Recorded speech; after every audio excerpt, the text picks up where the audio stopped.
এবং যার থেকে আমরা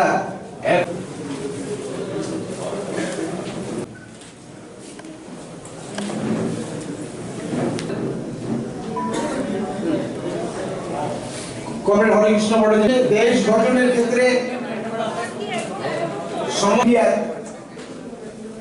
সহ সভাপতি, যিনি আজকে এই প্রস্তাবে দুটো ব্যাংক বিক্রি করে দেওয়ার কথা বলেছে।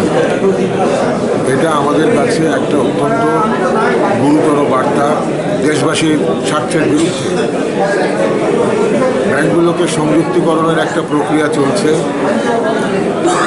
এ পর্যন্ত অনেকগুলো ব্যাংক সংযুক্তি হয়েছে এবং বৃহৎ সংযুক্তি হয়েছে 2020 এপ্রিল মাস থেকে, যখন নাকি 10টা ব্যাংকে 4টে ব্যাংক বানিয়ে দেওয়া হয়েছে।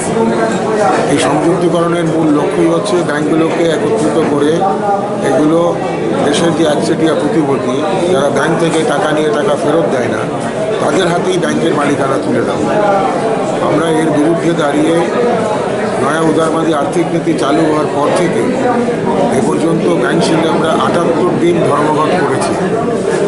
এবং যখন নাকি ওনারা এই প্রস্তাব দিলেন মাননীয় অর্থমন্ত্রী গত বছর 1 ফেব্রুয়ারি বাজেট পেশ করার সময়, তারপর গত বছর মার্চ মাসে এবং ডিসেম্বর মাসে এই পদক্ষেপগুলোর বিরুদ্ধে আমরা দুদিনের ধর্মঘট করেছি দেশব্যাপী ব্যাংক শিল্পের 9টা ইউনিয়ন মিলিতভাবে। ফলে আমাদের এই লড়াই দাঁড়িয়ে আছে। এই পার্লামেন্টে এখন শীতকালীন অধিবেশন চলছে, শেষ হয়ে মুখে। আমাদের আশঙ্কা ছিল যে হয়তো আবার এই শীতকালীন অধিবেশনে ব্যাংক বিক্রি করতে গেলে পরে ব্যাংক জাতীয়করণ আইন এবং ব্যাংকিং রেগুলেশন অ্যাক্ট 1949 এই আইনগুলোর সংশোধন করা দরকার।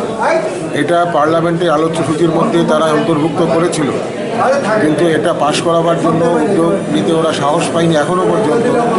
ব্যাংক শিল্পের কর্মচারী এবং আধিকারিকদের সম্মিলিত আন্দোলনের ফলে সেই আন্দোলনের ধারাবাহিক একটা প্রক্রিয়ার মধ্যে আমরা আছি এবং এই প্রক্রিয়ার চলমান প্রক্রিয়ার মধ্যেই আমাদের এই সম্মেলন।